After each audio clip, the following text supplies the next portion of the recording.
Hey, we're live on Monday with the Metal Lab. It's a holiday Monday, so it's going to be just myself and Jay today. So say hello to everybody, Jay. But I don't want to. All right, fine. Then don't say hello to I'll everybody. say hi to you. Hey, Jay. Hi. So we're going to pick up where we left off last week with the classic Avengers Fast Forces, and we got a lot more previews to go through. I swear, the more and more we have the Metal Lab, the more and more it becomes a preview show. We're really looking forward to all the new stuff that Heroclix is going to bombard us with, and one day we'll actually talk about strategy just in a vacuum, I swear.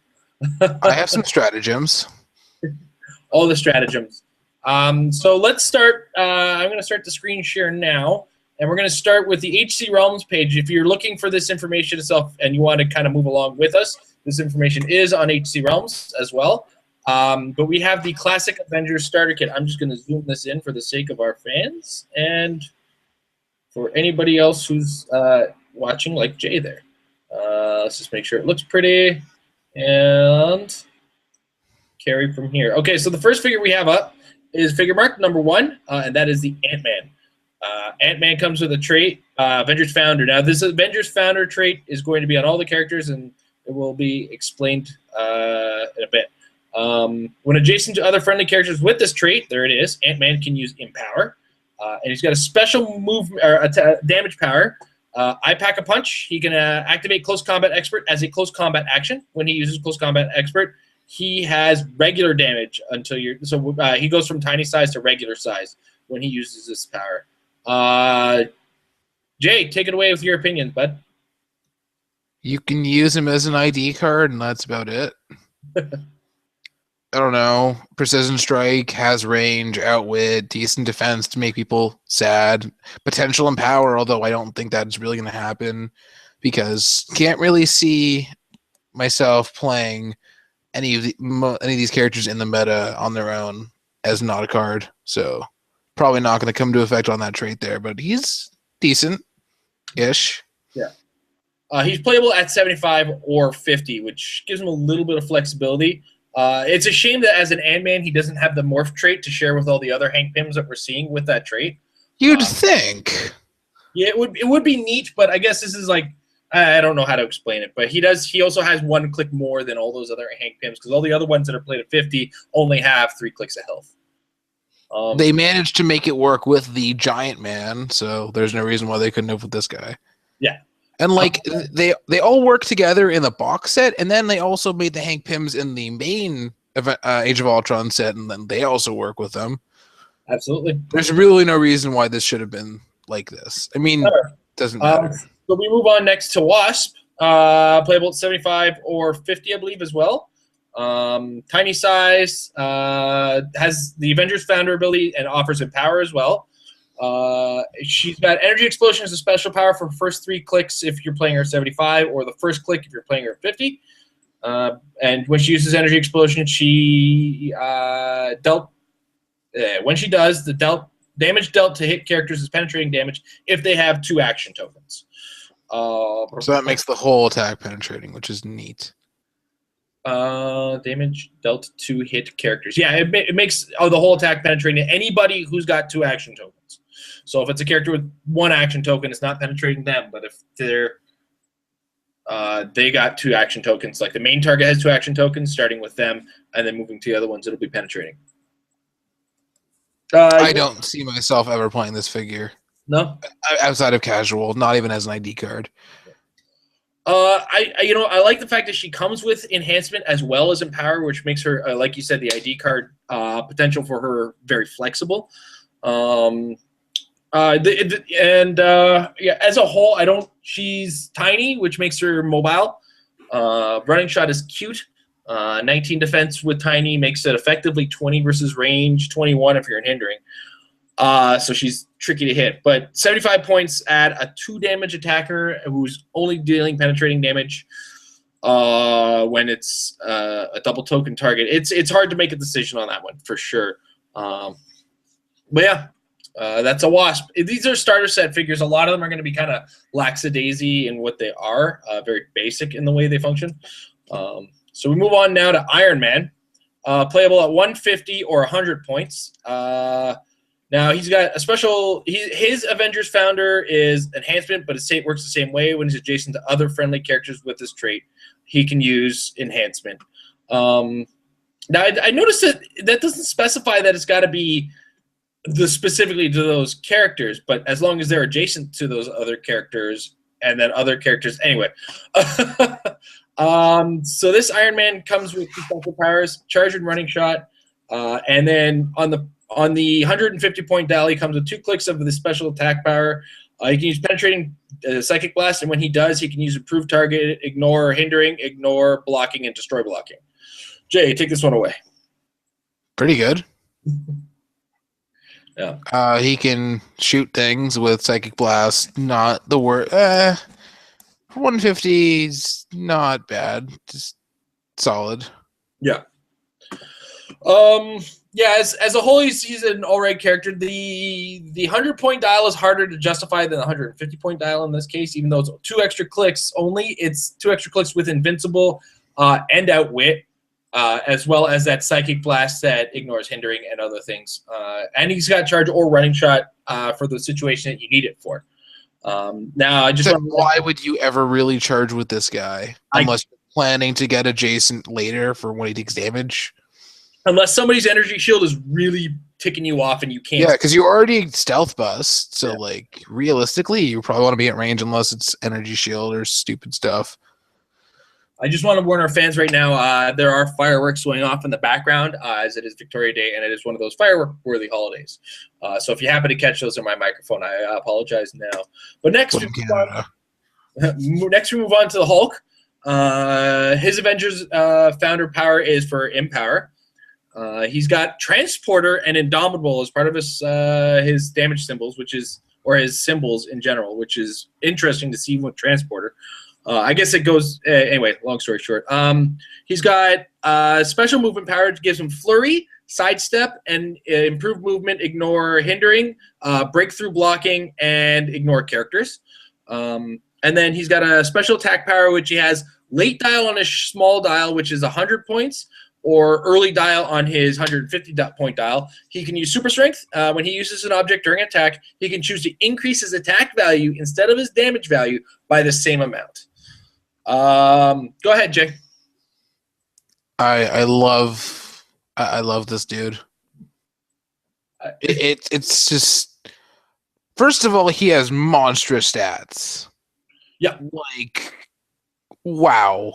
Like, even if you think about, oh no, it's only 10 attack, but then close combat expert or the object thing, and plus just so much damage potential with all like flurry or hypersonic speed or just, oh my god. Yeah. And that mid dial is scary as heck. As a Hulk should have a really scary mid dial. It's interesting. He picks up his damage reducers kind of go down a bit. I mean, depending on how you feel about Invincible versus Invulnerable, but then his damage and attack just, yeah. I find one of the things I always say about Invincible is Invincible has this diminishing returns in reverse, where you actually see the returns on Invincible when the damage being dealt is much higher, as opposed to like if I take 2, I still take 1. So if I had toughness, it would be the same thing. But if somebody deals me 5 damage, I take 2. Right? Yeah, generally speaking, I like Invincible more than the other reducers, just because there's no power that gets rid of it besides like Pulse Wave or Outwit. So I'd rather not take a huge Psychic Blast hit and take all the damage versus taking some of it. Yeah, absolutely. Yeah. And just like also ID card wise, like pop this guy in, sidestep, pick an object, close combat expert to do 12 and 7 for a 5-point power action investment, or if you're feeling really risky, you can, or you have enough perplexes, you can do that same thing, but go for flurry and do a lot of damage. Like this guy in that new She-Hulk is gonna be really stupid and really amazing. Yeah. All right, so now we move on to Thor, also playable at 150 and 100. Thor, what you see is what you get for the most part. He's got enhancement. This is a very simple Thor to look at. He's got Indomitable, and that Indomitable is gonna be on both dials. So, the 150-point version starts as your ranged sniper with Psychic Blast. mid-dial charge because Thor wants to hit people with his hammer in person. But of course, he's actually I'm just kind of moving this thing all over the place. Apparently, on his smaller dial, if you take a look at it, he's close combat on the dial, but still with an 8 range. So it's one of those hard decisions to look at and say, I've got an 8 range, but I've got a 9 movement recharge. Why? Right? Of course, with super strength, that of course helps the situation where you could be dealing 6 damage with that 11 attack and a charge. Jay, 7 damage. Ultra heavy, yeah. But Jay, anything you want to add there? Pretty simple, really, really good stats. Yeah. Not much to say. Exactly. This is a Thor we could have talked about 10 years ago. He's really good. I mean, not necessarily meta because just doesn't do anything super special. Just is really solid kind of thing. So he's nice. So next up we have Captain America, playable at 100 or 50 points. Now this is a little bit more of an exciting character for myself than the other ones. His Avengers founder brings him power. He's got a shield ricochet ability. He gives Captain America ranged combat action, and his damage value is locked at his printed value until action is resolved. After the ranged combat attack resolves, he may make a second ranged combat attack as a free action. Then he's got a white special damage power. Give Captain America a power action and choose another friendly character that shares a keyword with him that doesn't have 2 action tokens. That character is immediately given a move action as a free action with their speed value halved for this action. Now, he has that special damage power only on the first click, but on the 50-point dial, whereas his special attack power is only on the 100-point dial. Jay, I'll let you start on this one. Pretty neat. He has running shot duo attack, essentially. Yeah. For 100 points, he does things. He doesn't feel very cappy, though, just because, no leadership, no indom, no energy shield, a lot of cap-like things. Right. But 50-point dial is really, really good for what you get. He's even a not terrible attacker. And then that movement, and then that moving other dude's power. The way I was thinking about the movement power is it's more of an assured leadership. You're definitely gonna move when Cap says move, right? Yeah. That's kind of the way I looked at it. So with that said, that's the Fast Forces in a nutshell. Nothing spectacular at face value. The best piece in this set is technically not even Avengers Founders, so I mean, I got to zoom this one out a bit because I went and zoomed in on things. So here we have the Hank Pym ID card. The ID card, it works like any other ID card, and the inspiration is what's kind of setting it apart. As far as inspirations are concerned, there's going to be 2 ways you can affect it. Let's talk about the way that's well known because we're going to talk about the other way at the end of towards the end of the episode. His inspiration is modify range value by +3 when using Outwit or Perplex. Modify defense value by +3 when attacked by opposing character with the robot keyword. Now, at face value, this is pretty okay. There's a ton of characters with the real name showing up that are that are going to be options for this ID card. Except for the giant man in the box, because he doesn't get a real name. Really? I didn't catch that. Yep, he doesn't have a real name. For all intents and purposes, he's not Hank Pym. That's probably to avoid any kind of confusion as far as placing this character. Anyway, but the +3 when attacked by an opposing character with the robot keyword is going to come in effect if anybody has caught the comicbook.com unboxing of the Age of Ultron packs that they opened up. It's going to be a thing very soon. We'll talk about that more a little later. And of course, a +3 range for an adjacent character using Outwit or Perplex could really come in handy at the right time. And Hank Pym, in most iterations, if you choose the right dial, very easy to bring into the game. Jay, anything you want to add on that? Didn't really miss too much, especially considering that robots are standing to be pretty awesome in the meta, and the fact that some of the Hank Pym options are really good. So that's the thing. Right. Like the preview one that we're probably going to talk about in a minute. Yes. And that said, let's talk about Loki. So we have the con exclusive Loki, Agent Loki, as he's been nicknamed. I don't know if It was that's only previewed like last week, or like, you know. Yeah.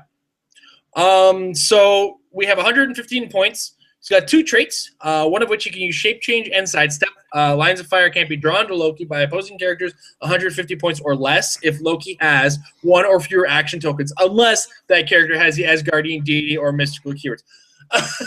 Conditional on top of conditional on top of conditional. Then he's got a second trait, Loki and Thor working together. These truly are the end times. A theme team may include Loki and is still a theme team as long as a character named Thor is on the force. He's got a special attack power. He can use Blades, Claws, and Fangs. It's called Graham, the Sword of Sigurd and the Revealer of Truth. Nothing is named like quietly on this character. It's like it is mind control. What part of Trickster you're not understanding? Everything is a paragraph in itself, except for perplex. # Young Avenger. Loki can use Blaze Claws, but his maximum D6 result is a 4. When he uses Blaze Claws and hits, you may choose that the damage dealt be penetrating. If you do, remove all action tokens from the hit target character after actions resolve. And then he's got a special defense power on his last click. And his third and last. Yeah, third and last. He can use regeneration, and when he does, he can use probability control for that action. Jay, you get to start with this one.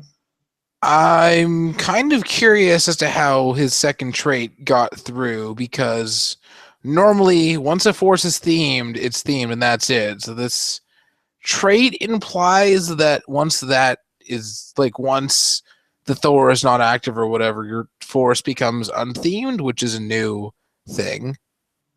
Which I hope they will fix, because that's kind of dumb.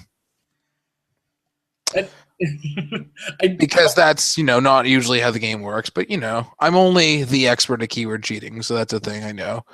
But other than that, traded sidestep is awesome. Traded shape change is also awesome, as you can ask anybody who's played with dire wraiths. Decent improved movement, good traits, although very situational, very, very wordy. So that I hate when powers end up taking a long time to go through in a game, because once you're in 15-minute rounds already, and then you're just taking more time figuring this stuff out, and you're explaining it to your opponents. It takes a long time. Yeah, that's why I've found that there's been a lot of memorization I've been considering lately. Yeah. It's more useful to me to know all the dials, so then when my opponent gives me the cards, I'm like, I know exactly what your dudes do, so we don't have to waste any time. Yeah. But other than that, for 115 points, I don't see the damage potential necessarily to make this guy worth playing. I don't know, he's annoying to hit and see and whatnot, but just he's not necessarily worth the investment. The ink cap is not going to be that great to use. Mind control can be annoying, but it's still an attack that you have to hit to make another attack, which you then have to hit as well, which is just, I don't know.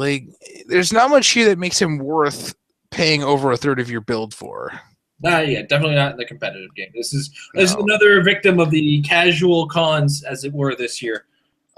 Which I've liked so far. I mean, I've played most of the cons in casual, and they are pretty fun, except for the weird who sucks. But then there's the problem with this Loki is that we just got the rare, who I would much rather play than this one.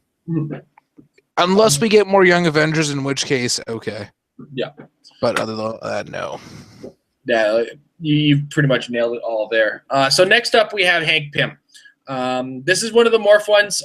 We went over it last week, so it doesn't bear going over. It's pretty self-explanatory. Switch him with another Hank Pym. He's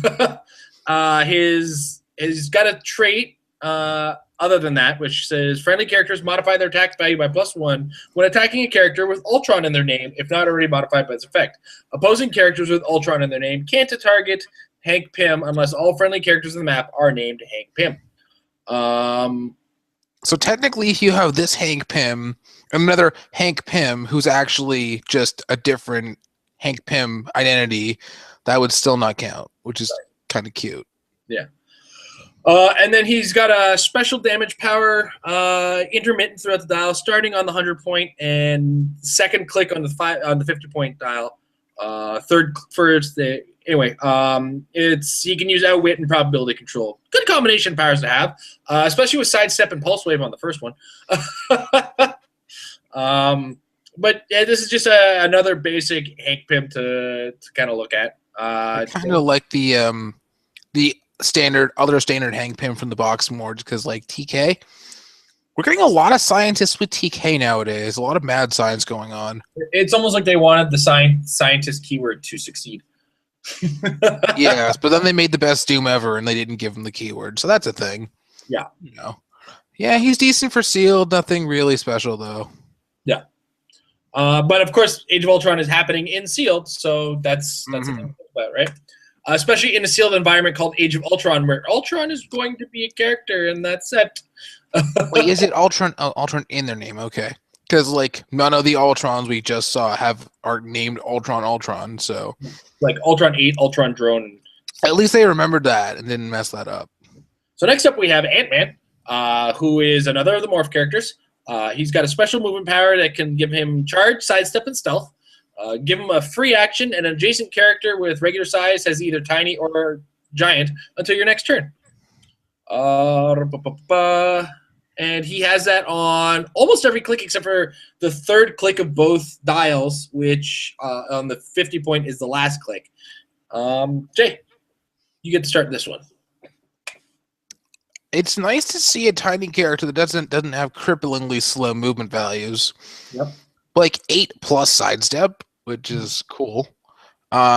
Keys is really, really amazing, especially 50 points, because you start off with that awesome movement power always, and then you just be like, oh, let's see, I have a really good character who's amazing, but they have no improved movement, so I'm just going to make them a giant so they can just ignore all that stuff and then be awesome. Or I have a really awesome character who I need to carry or whatever, and then I make them tiny, and that's awesome. And then also 50 points, solid like third or fourth string attacker, and also perplex, and also really good defensively because full dial stealth and combat reflexes. So he's at a 19 in close combat stealth, and then even if they stealth bust you, you're 18 because you're tiny. So that's solid.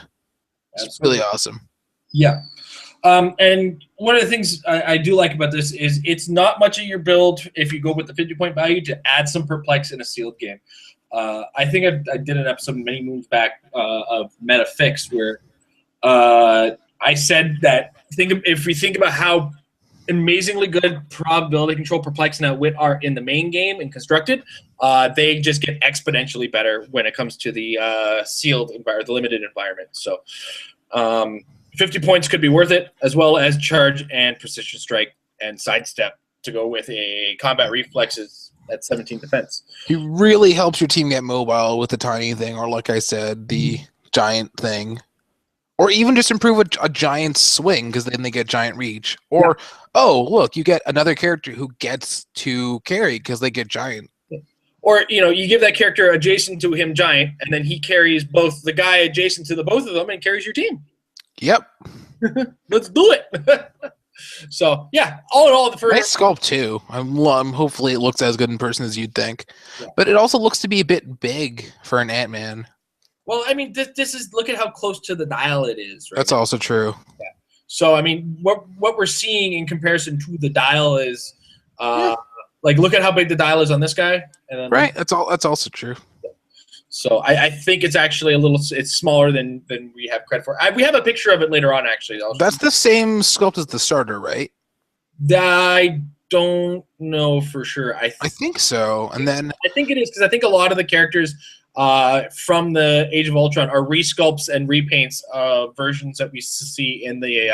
it's a Fast Forces for the sets. That makes sense. Yeah. A Fast Forces for tournament-only sealed thing. That's a new thing. Well... One of the things that I'm thinking too is if you look at the ID cards that come in the as the free ones, I think it's kind of encouraging the idea to bring the starter as your sideboard, or it's up to the venues ultimately. I mean, they're giving away the cards of Tony Stark, Hulk, Thor, and Captain America.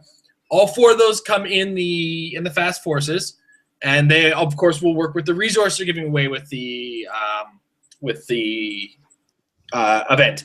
So it could be just one of those things where they're encouraging some flexibility for the venue runners to decide on how they're going to work from there. Yeah. I know my venue does the whatever exact thing that WizKid suggests, so I'll have to look at that and see how this affects me.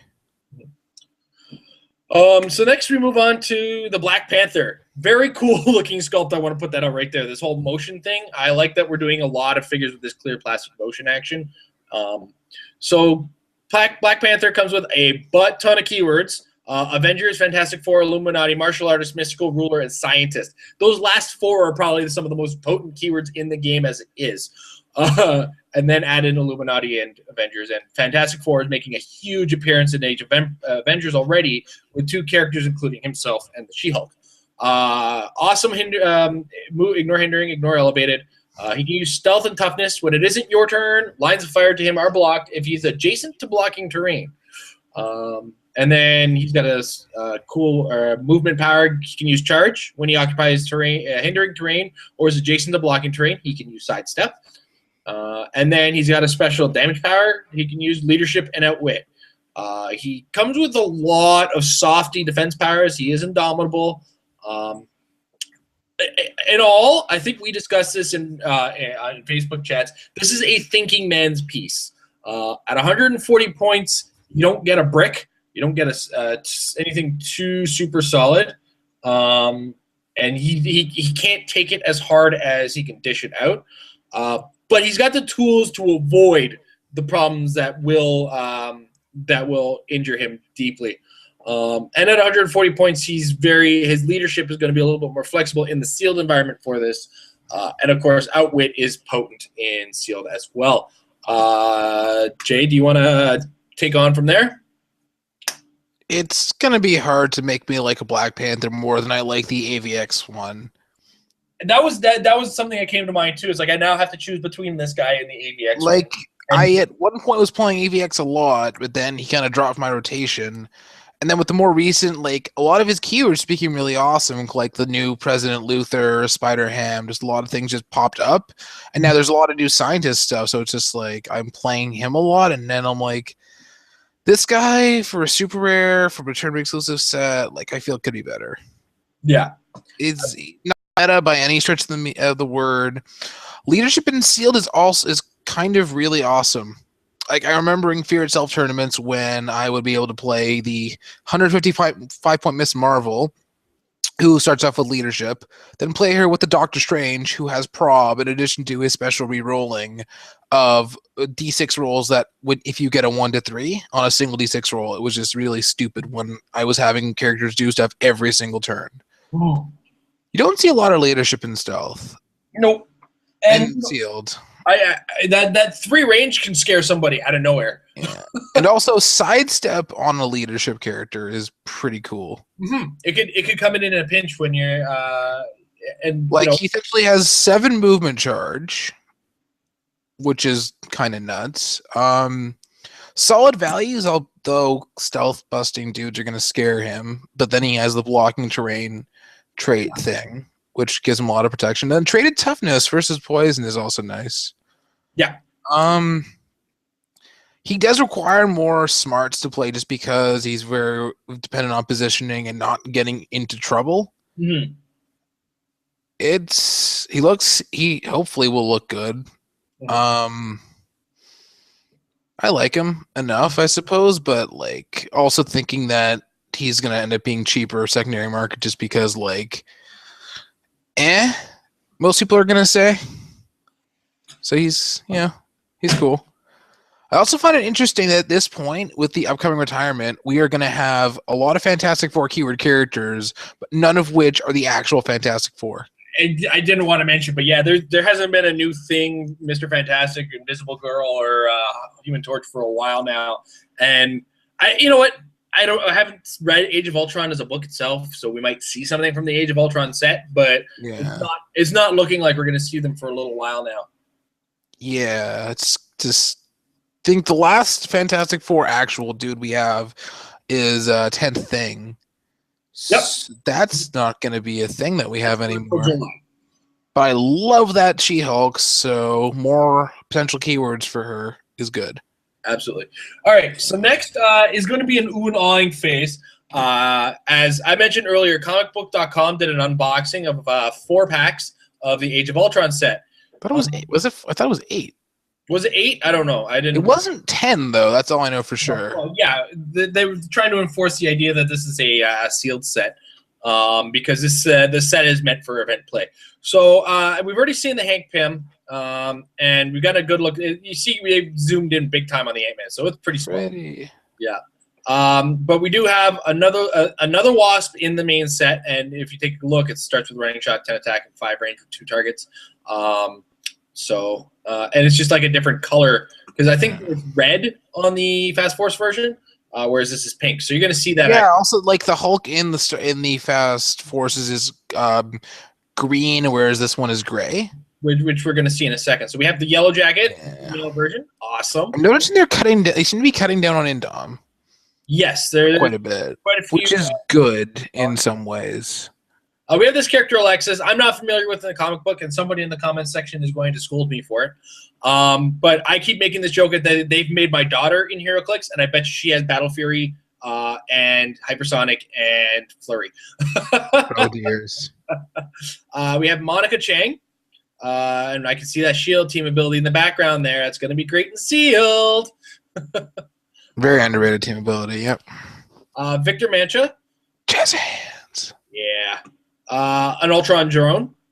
Looks like, yeah, let's carry on. A silver version of the same Iron Man from the Fast Forces.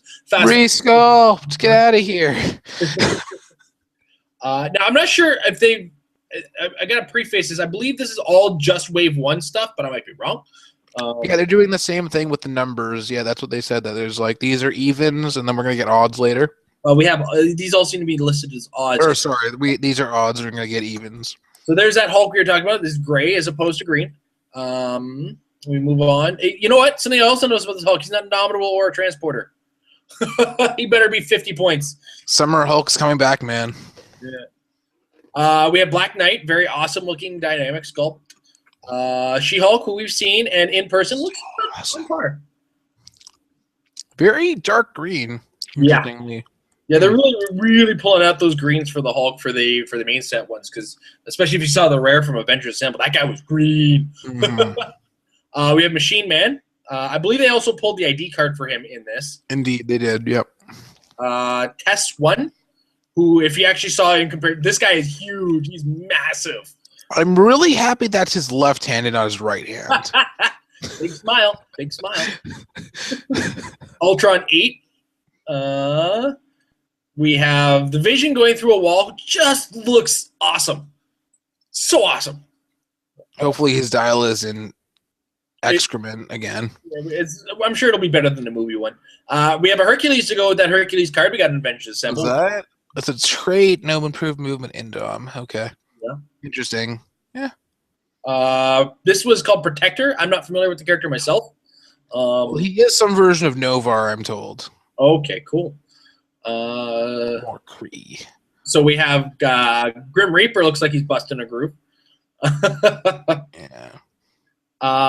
Jocasta. Now, something they brought up in the video is that Jocasta has the entity trait, but we're going to get into that a little later, as is one of the questions that got asked. So we're going to hold it till later in the show. But hers is a limited version, something to think about, where she can only possess characters with robot or armor keyword, and she's also only a rare. So a couple things to think about before we get into deep discussion about that. And she's packing a big gun. Next, we have Ultron 5, who's in the Crimson Cowl setup. And this one also has a switch-click style, and he's likely very, very similar to the way that Typhoid Mary / Bloody Mary works. Character people are familiar with. Is that how it works? I remember them mentioning the switch-click in the video, but I can't remember what they said it was actually for. Yeah, it's got 2 dials. So. Okay. Yeah. It's very much like a Doom there. Yes, he's got kind of a Doom and a red cloak thing going, which Yeah. you can't argue. Everybody wants to copy the most awesome supervillain ever. Oh, for sure. We have another Goliath. Goliath is going to make his first appearance in the Hank Pym box set, and then we're going to see him again in this set. Then we have Quasar. What's with all the left-hand saluting that's going on? I'm getting scared. They're all saying hi to you. Hi. And that first, just, okay. About 9 characters, right? Very, very nice sculpt, and he's a superhero, as I recall, right? Yes, he's numbered 47. This is a smaller set, so the 40s. That's a big, small set. Yeah. 2 waves, 50 figures, I think, in total. Something like that. And they're split into 2 waves. And then we have Modam. I'm so excited. Honestly, when me and Amber first saw the figure on the table, we were like, oh my god, MODOK's back. And then we saw that it was Modam. And it was like, oh. I would love to know what Modam has to do with Age of Ultron.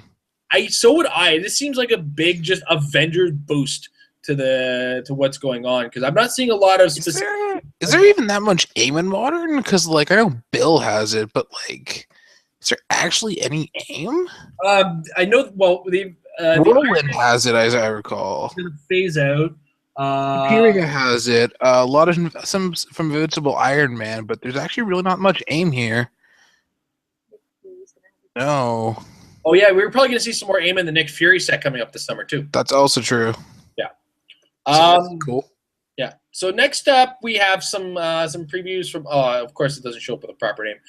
Some of the stuff that me and Amber have posted from what we found on the interwebs. Let's take a look at this. First off, we have Grandmaster, the month 1 prize figure from the Age of Ultron. So dial-wise, he's a 240-point character with a 240-point set of stats until you get to late dial where he's got an attack. He's got power cosmic to mitigate the fact he's not indomitable. And then he's got some special powers, which we have right here. He has 9 attack with prob or range combat expert. That's not really a 9 per se. What we're gonna get to in a second there. Is it right? Yeah. But he's also got regeneration on those clicks too. So now you're stuck in a choice.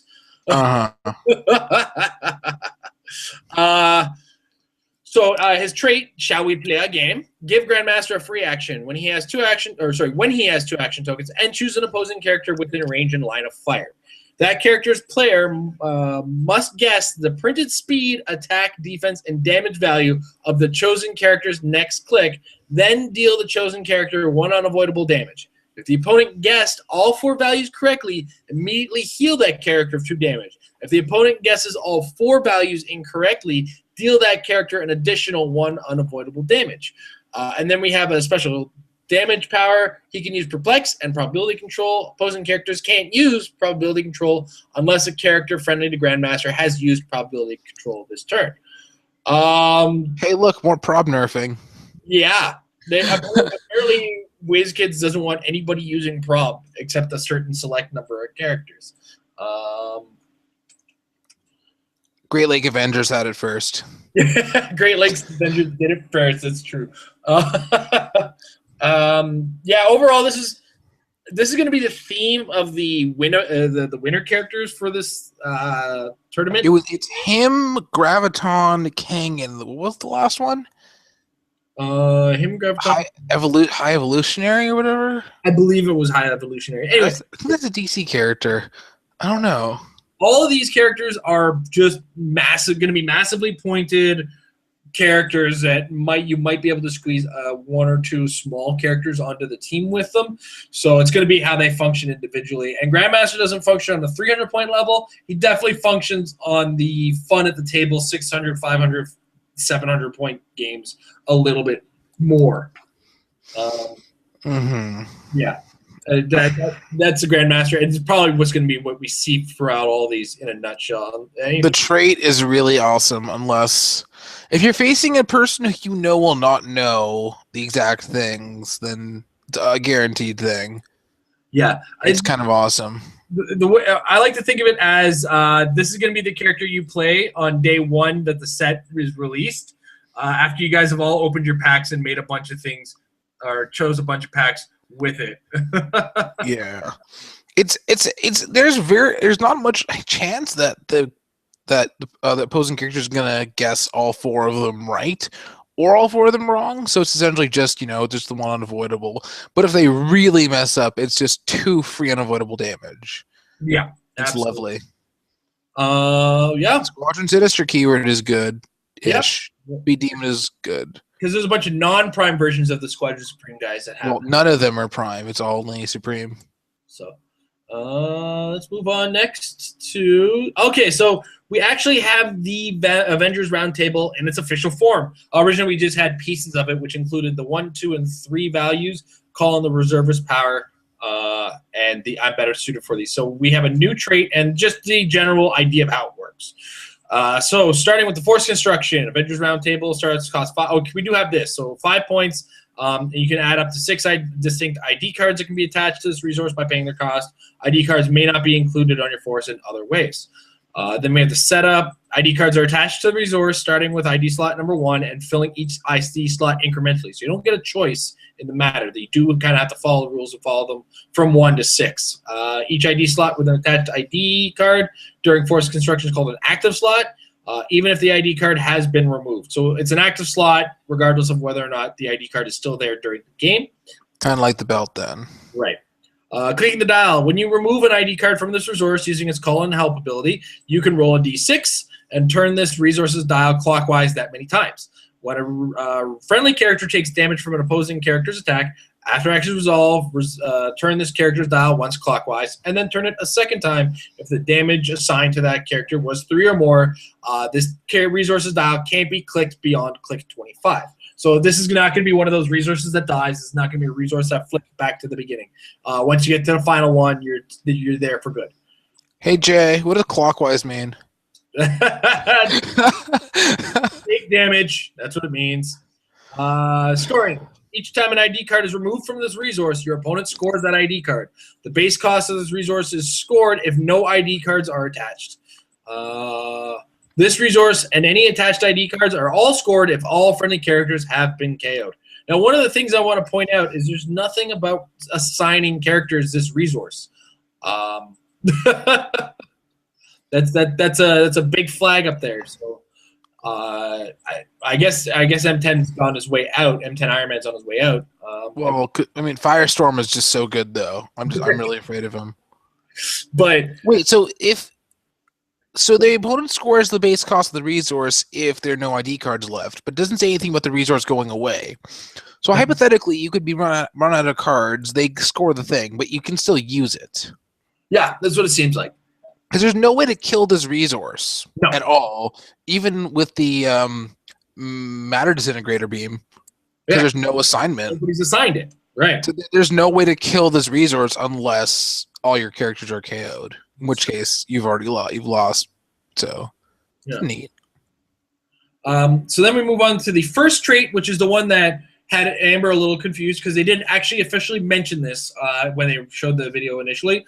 You can use any attached ID cards call and help ability. I guess it was a little self-explanatory if you look at a lot of the abilities, but it's worth mentioning that they added that over what we've seen before. So you have 6 ID cards if you spend it all on a whole thing. Right, but given the way the resource works, you should be aiming to go by number order just based on the fact that that's how you get them back. Yeah. And that's where I believe there's a call on the reservist thing comes in, and now we have the dial, which is going to be the next thing we take a look at, is going to be where that comes into play. I just got to bring this up a little bigger. So we have, as we know, the I'm better suited for these foes where you can switch characters in, losing the ID card. Call on the reservist. You can bring an ID card back onto the resource. And then lending moral support. You can choose a friendly character, roll a d6, and then they can use that inspiration on the ID card, which, as we mentioned before, is another way to use the inspiration. So they use the effects of it, or they're considered to be that character for other characters? Can use the inspiration of the ID card in that ID slot. Uh-huh. I'm guessing you get all those stat bonuses, etc. That works. Number 2, I can't get there, but I can advise. At the beginning of your turn, you can choose an ID card attached to this resource that you didn't choose last time. Until your next turn, friendly characters can use the inspiration on that ID card. So this goes from the number one, and you're going to see where it is, to where you're choosing one character to use it, to you're choosing all your characters to use it, and choosing the ID card itself. And then, of course, number 3 is wait a minute. All the characters. What's up? Wait. So at the beginning of your turn, you pick powers 1 and 2. Potentially, then after that, you could use an ID card to pop in a new pop in the character, which then means you can use their inspiration. Yeah. So does that mean that you get to use? Wait, you can't use the same effect twice, right? So that doesn't happen. And of course, the Avengers Assemble, where you splash the board. Now, this is where it gets where it all kind of explains itself. The number 1 is on half of the dial, and you'll see the call on the reservists where you get that number that shows up. Each number or slot only shows up once on the entire dial, so you're not going to be It's not, under any circumstances, any way, shape, or form, going to be a guaranteed thing that you get that card back in most situations, unless you're taking a lot of damage and you know where you're going to end up. And that said, you're taking a lot of damage, so you're not winning. And then from there, you get to the 2s. The 2s make up the other almost half until you get to number 3. So you really gotta spin this thing to get your entire team getting some inspirations. In a nutshell, it's going to be one of those ones where it either works or it doesn't, right? And it's a strategy-based resource. It's going to be one of those ones where you're not getting a ton of stat bonuses in most cases. Some of the inspirations do include some small stat changes or stat increases on certain things. And yeah, so I don't know, Jay, what do you think about how this resource is, the way it looks, and how it's going to work? It's interesting because you have to pay the points to even you're giving your opponent points to call your characters in, and then at the same time you're not going to be able to use your inspirations again until you get the cards back, right, which is also not necessarily likely. Mm-hmm. It's just you can get really unlucky and just end up just getting rid of all your ID cards, but eventually not rolling it that far. Right. And then you're basically waiting to take damage to get to power number 3, which then this is the only way you're getting ID cards if you're using this, and then you don't necessarily even want to use them. Right. I mean, tactically speaking, I'm better suited is really awesome. So you definitely want to have it for that, but then just the actual resource part itself just doesn't have so much going on. Yeah, this has got to be the biggest risk versus reward since they started awarding your opponent 2 points per ring when you drain the power on the Mandarin's ring. Yeah, you're risking 5. But how much reward is there really? Well, the reward is I've used the ID cards enough to know that in the right situations, these characters can make enough of a difference. Yeah, but the problem then is that the better the character is, the more points they cost, and then therefore the higher point character that has to take the power action to even bring them in the first place. There's some flexibility with certain characters. I mean, a character like Triathlon does a lot of what Ronin does in the lower point margin, where he comes in at 60, right? Yeah. You can bring in that flurry 11 attack, 3 damage on charge off of that. Where Ronin, the only added bonus of using Ronin is exploit weakness. And then, you get the idea. It depends on the team. It depends on what you need to use and what you need and when you need to use it. And then we've already got 15 different ID cards to choose from. Add in the 3 con ones, and that's just from Avengers Assemble. Add in the 3 more con ones, and then whatever extra con ones come out for Origins. Add on top of that the the Age of Ultron ones in pack and part of the set. There's going to be a ton of options. It's going to be how you build it versus what's going to be good, or is the resource overall useful? Is the amount of the amount of flexibility this thing is going to render itself with. It could also be its biggest weakness with the amount of flexibility it has. It's also just a matter of what characters we're going to get. and what ID cards are going to get and how good the integrations are as far as people want to play this resource at all.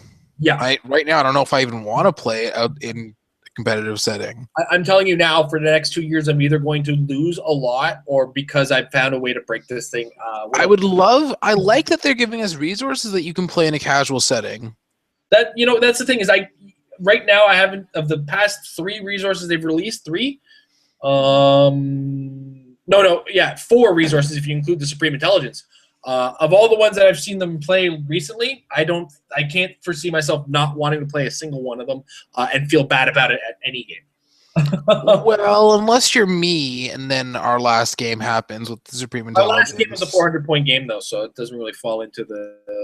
Was it 4? It was 500 point. It was no, it doesn't. But still, like as far as casual settings go, I don't think this. I think the Supreme Intelligence can be brutal because no time limit, so you're more likely to be able to pull it off. But if you also look at the situation in that game, you were pulling off a lot of hits in that particular environment where I had a bunch of characters that couldn't hit for the life of them, and even if they couldn't damage through the character that they're dealing with. But I also pulled from the box versus a plains team. So don't make me feel bad. Don't bring it up then.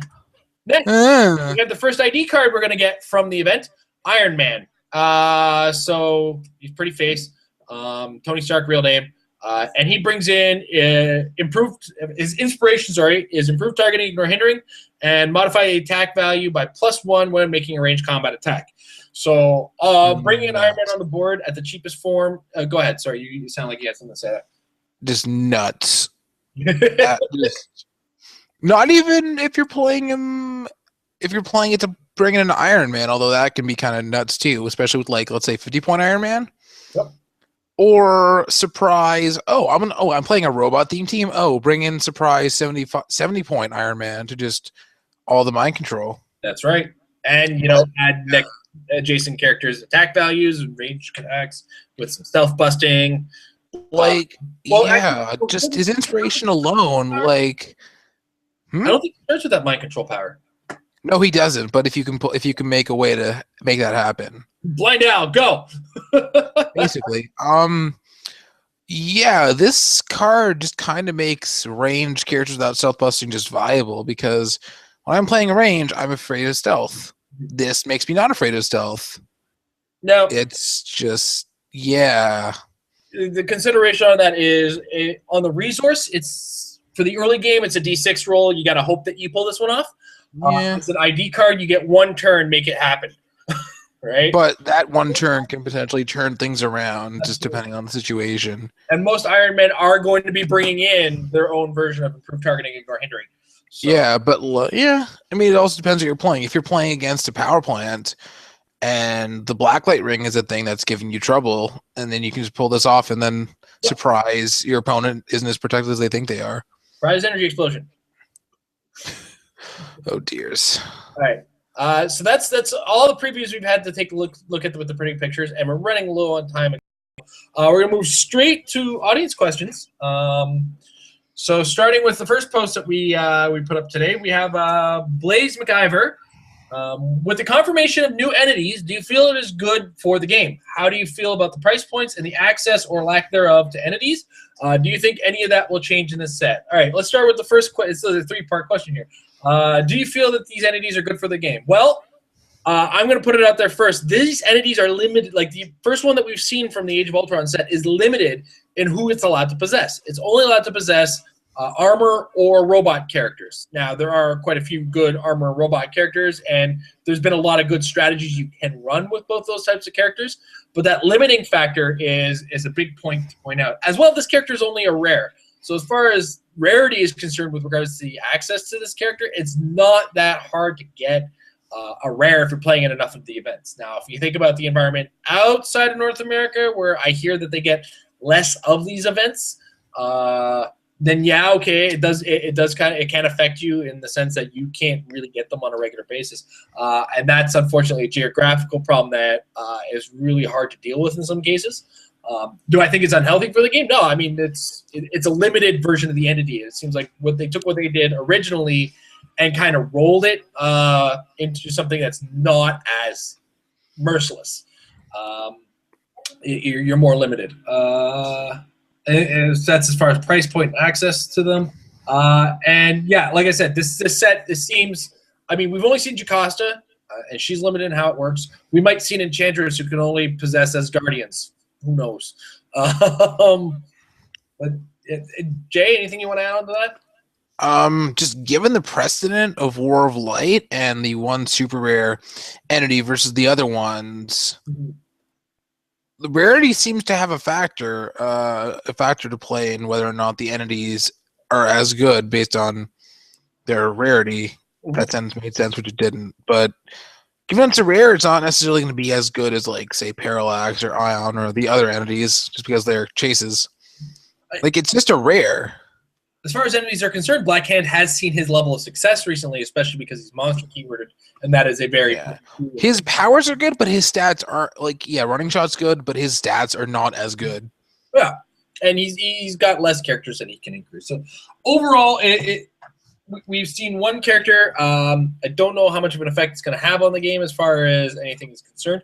I don't even know basically nothing about the stats or dials or powers, so there's nothing to freak out about yet. But the fact that it's a rare is already a sign that these are going to be more obtainable than the War of Light ones, because they were all specifically chases.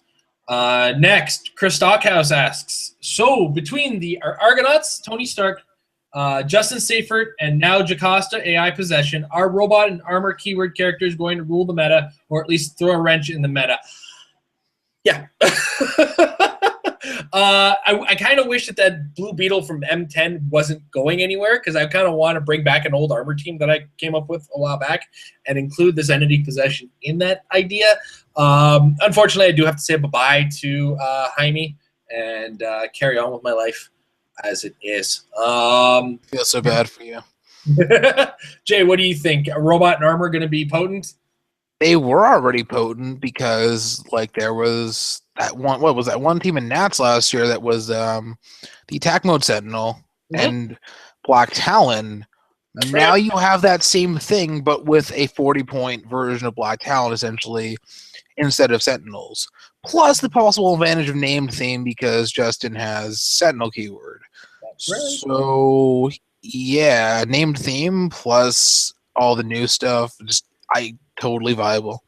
Plus, that attack secondary dial has multi-attack on one of the clicks. Yeah, totally viable.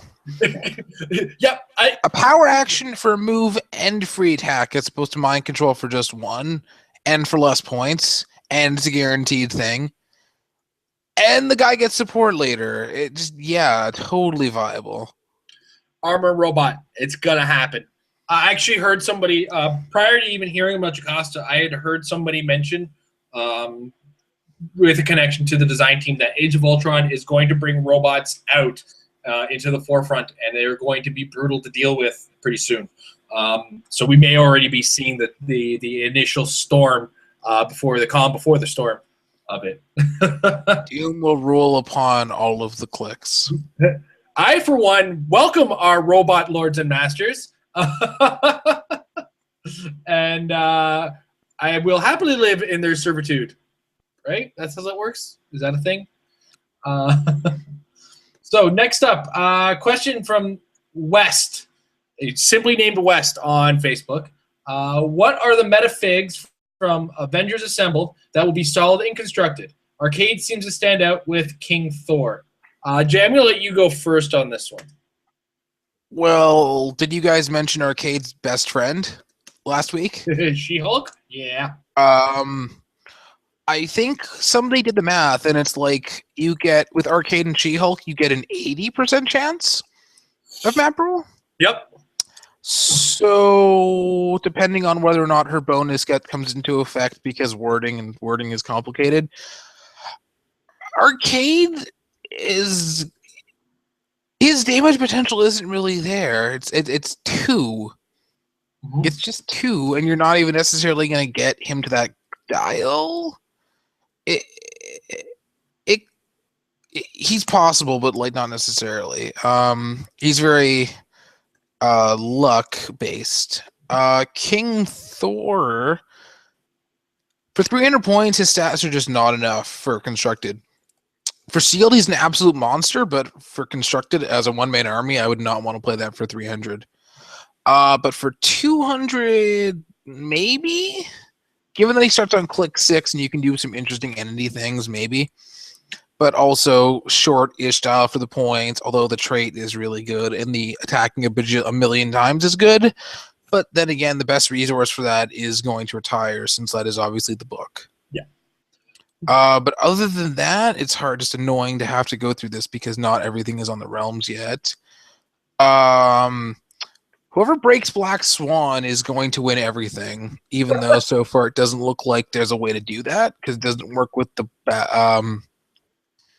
battery, the White Lantern battery, based on wording, as was ruled. I'm trying it with all of the entities.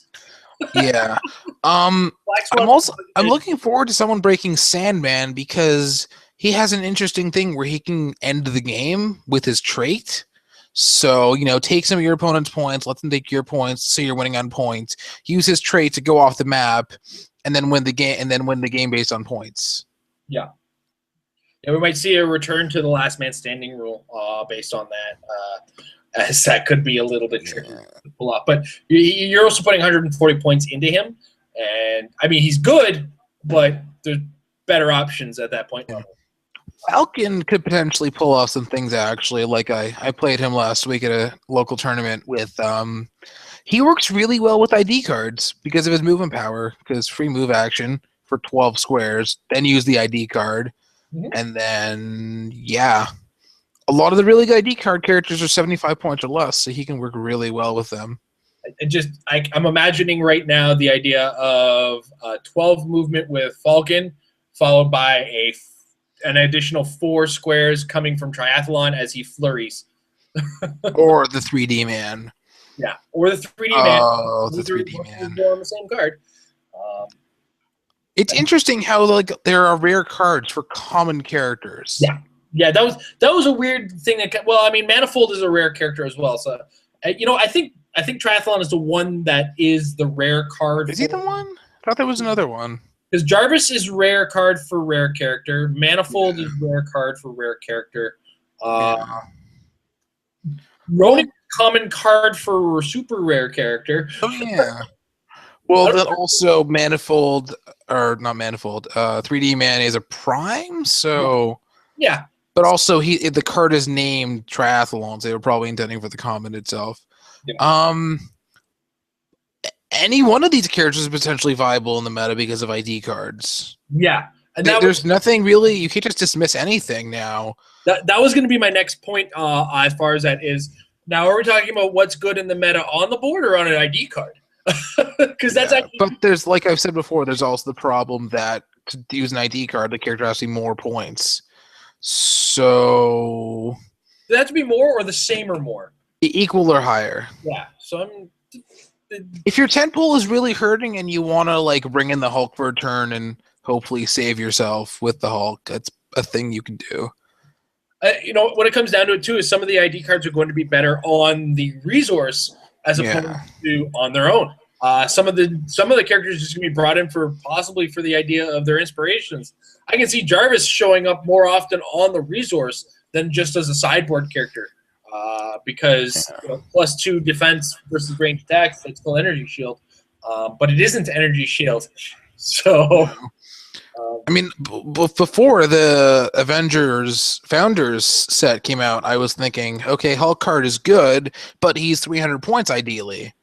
But then the 150 point one is a thing now, so or 100 point even 100 point is viable. That's right, and that was one of those things that's great about that starter set too. Is it's going to make a lot of those characters as ID characters a lot more feasible. Yeah.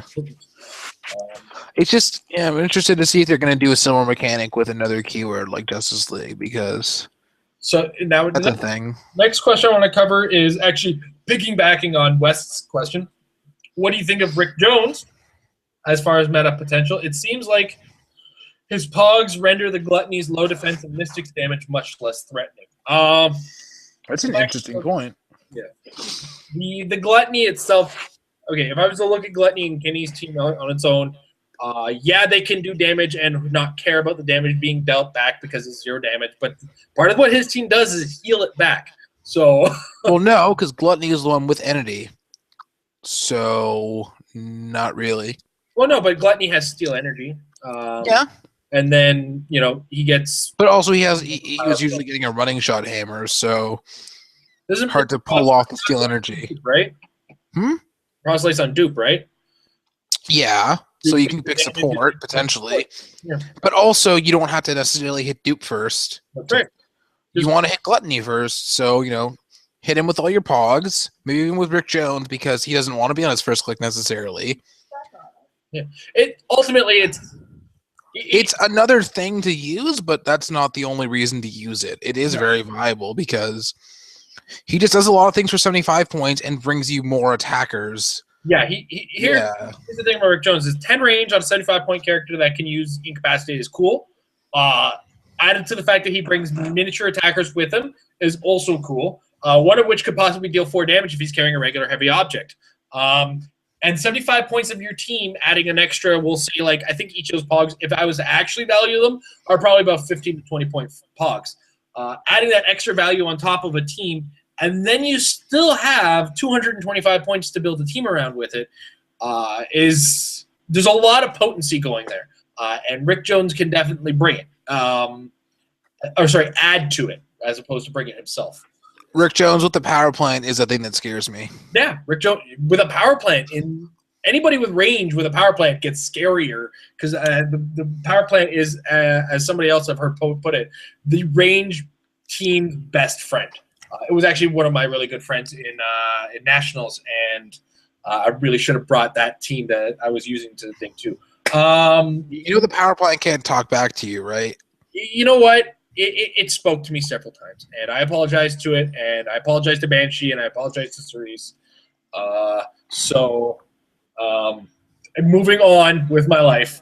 Mark Woods asks, have any of you tried to build a meta team around either Trinity resource? If so, how did it go? What are your thoughts, recommendations? Keep them at the casual. I think they're trying to cheat at the contest. They are, and actually we have a winner of the contest, which I'm going to announce a little bit later on.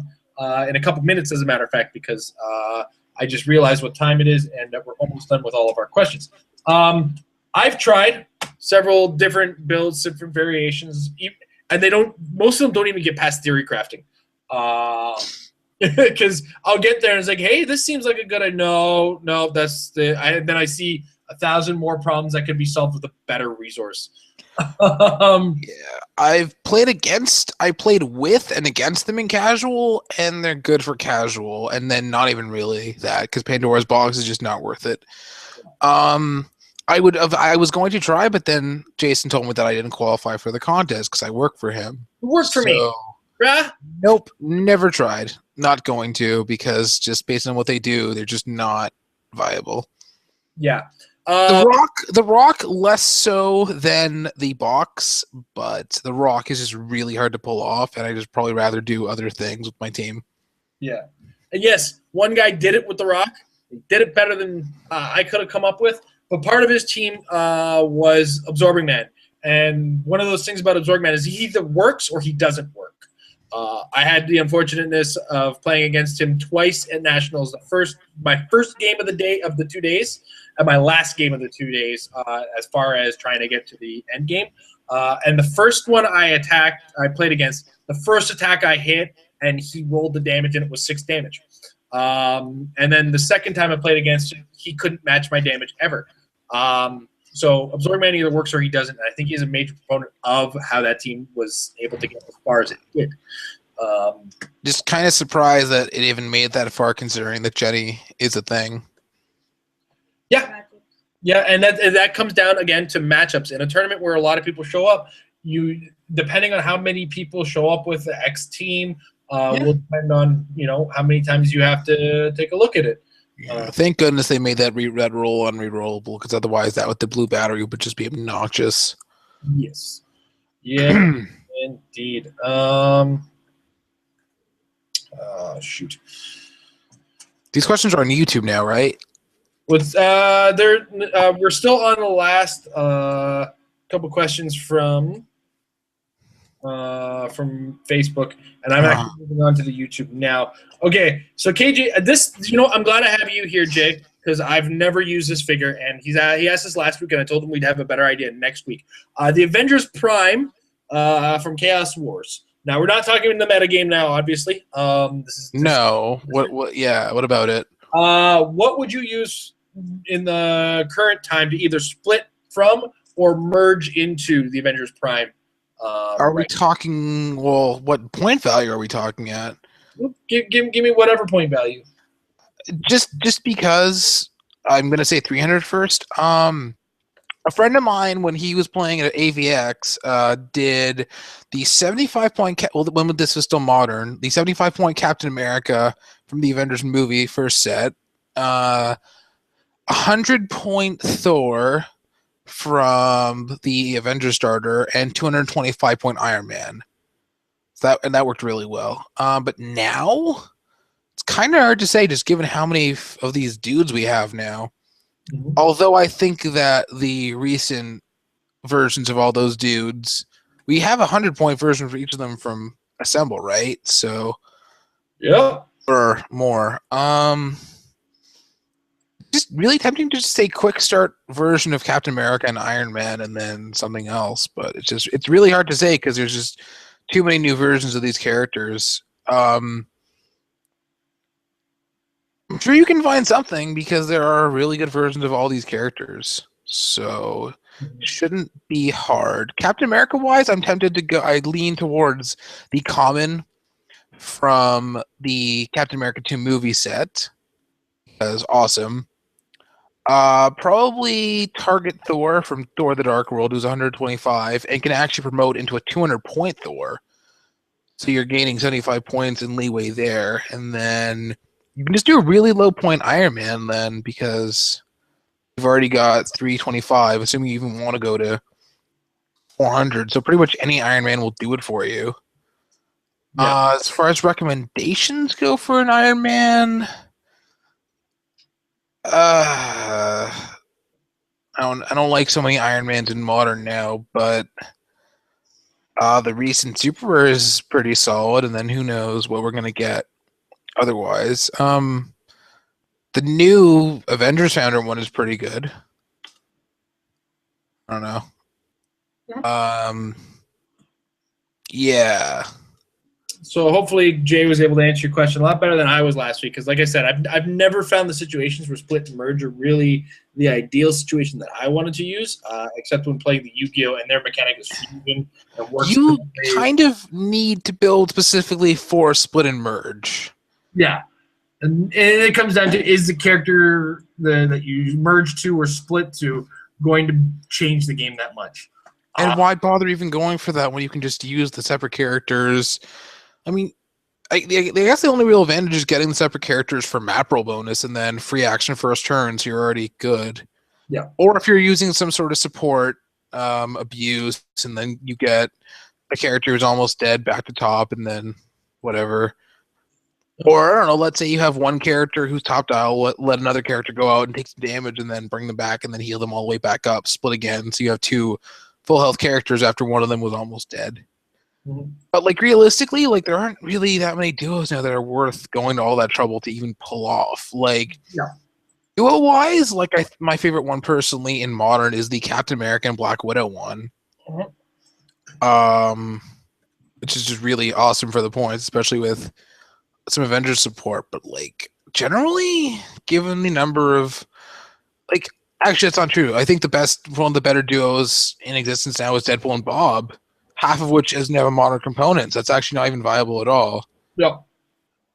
Like, I don't know. If you want to play Wolverine X-23, just play the start. We're out of Tangent City now and into another city and state altogether. None of this is meta talks, and no, just. Exactly. But yeah, so hopefully you got your answer as far as what to use for splitting and merging with the Avengers Prime. Let's announce the winner of our contest. Now, I want to say, and this is no fault of anybody who built a team for this. Pandora's Box is not that strong when you compare it to the major metagame. One team did manage to go through 2 rounds of the gauntlet that we set up, the 3-round gauntlet that we set up, and it got stopped by Kenny's team because Amber piloted that pretty well after the 2 matches that she lost with some terrible dice rolls too with Pandora's Box team. She's giving me this face like I hated those dice rolls. I think one of the game actually involved 3 critical misses, one of which was propped to it. So we McConnell Lamar is our winner. His build was Corvus Glaive, Jason of Sparta, Proxima Midnight, and a full Pandora's Box. It worked. Jason of Sparta was able to protect the 2 warriors as part of what he was doing when he would carry them in. Proxima Midnight is just awesome. Add sidestep as well as energy shield to what she already brings. And if your opponent's team is better, NV on her would make her attack exponentially better. Or, of course, Corvus Glaive if that's the situation you need. All in all, it did well in the first 2 games, and then Kenny's team just kind of slowly but surely ate it alive, as it did. Plus, Amber wasn't able to hit Gluttony for some reason ever. The 16 defense gigantic target. No. No. But McConnell, you've successfully earned yourself a Whiplash. We'll be messaging you shortly to get your shipping information to send that to you. And we are working on another contest that will involve myself and Amber in ID card pictures. We're going to be putting that up on our Facebook, so follow us on Facebook, facebook.com/marriedwithclicks. Like us on there so that you see the images that we put up, and then in the comments section, the contest will be to come up with our inspiration powers. So start thinking about them now. No, Jay, you can't join the contest. And this one is going to be for the resource from Age of Ultron. We're hoping to get a couple extra ones. And our goal is to give out the round table for that. So once we officially have those in hand, we're going to officially announce that and go from there. So thank you guys for watching now.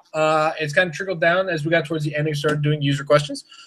So we appreciate everybody who watched today and everybody who asked questions. We'll see you guys next week in the lab, and of course this week through mine and Amber's show. Say goodbye to everybody, Jay. Bye. And remember, practice makes your team better.